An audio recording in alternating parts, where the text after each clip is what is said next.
بسم اللہ الرحمن الرحیم۔ اب اللہ نے قرآن مجید میں ہمیں جس سسٹم سے، جس نظام سے جوڑا ہے، اسے کبھی اس نے نعمت یا نعیم نام دیا ہے، کبھی اللہ نے اس نظام کا نام حبل اللہ دیا ہے۔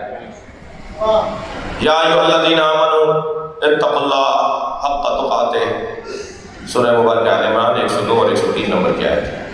وَلَا تَمُوتُنَّ إِلَّا وَأَنْتُم مُّسْلِمُونَ، اے صاحبان ایمان تقوی تقوی و پرہیزگاری کا حق ادا کرو، اور خبردار اس دنیا سے نہ جانا، نہ مرنا، کہیں موت نہ آ جائے مگر مسلمان مرنا۔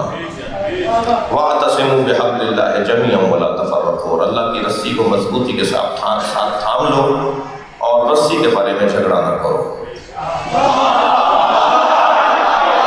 وَلَا تَفَرَّقُوا، اس رسی کے بارے میں جھگڑا نہ کرو۔ یا علی، اللہ کی رسی کیا ہے؟ فرمایا قرآن۔ یا رسول اللہ، اللہ کی رسی کیا ہے؟ فرمایا علی۔